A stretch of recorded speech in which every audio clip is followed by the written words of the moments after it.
In the previous video, we discussed about force and its types. Now, depending upon the different ways in which the forces acts on the object, the forces can be balanced or unbalanced forces. But before moving forward, if you have not subscribed my channel, then hit the subscribe button and the bell icon for the further updates of the coming videos. Let's get started. Suppose a ball is placed on the ground. What do you think? Is any force acting on it? If the answer is no, then you have to think again. The answer is yes. Why? Because there is gravitational force which is acting on the ball in downward direction, and in opposition there is a normal perpendicular force acting on the ball in upward direction. Now the upward and the downward forces both are acting in opposite direction and in of same magnitude.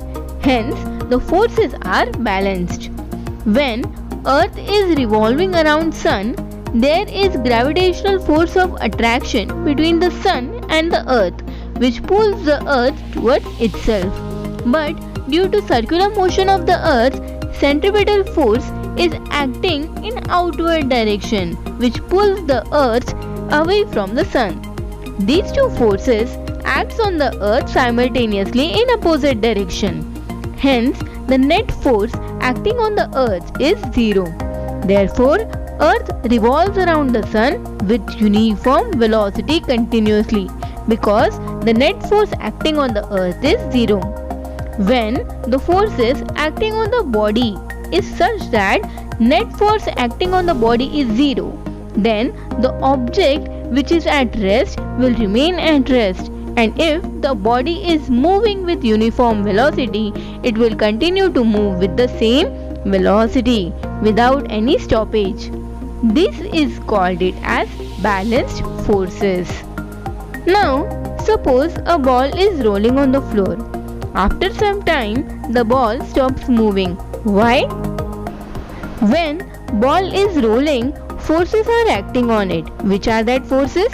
Gravitational force, normal force, the force which we have applied on the ball, and the frictional forces.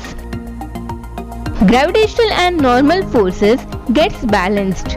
Now, two forces left.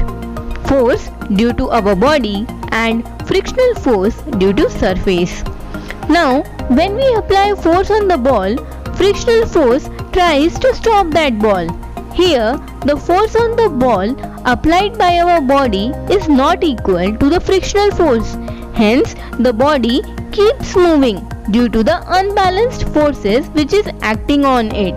Here, the force applied by our body is more as compared to the frictional force. Hence, the body will move in the direction in which we have applied the force. Here, the net force is not zero, but after a period of time, the forces gets balanced and the ball stops. When forces acts on the body such that the net force acting on the body is not zero, these forces are called unbalanced force, which can move a body which is at rest, bring a moving object in motion, and can accelerate the motion of the object. Can you give me some more examples of unbalanced forces? From the above discussion, it is clear that to bring about the change in the state of motion of an object, we have to apply unbalanced force, which is nothing but the basis of the first law of Newton. Hope you like my video. If you think my video is helpful, then like, share, and don't forget to subscribe my channel. Thank you for watching. Bye. Take care.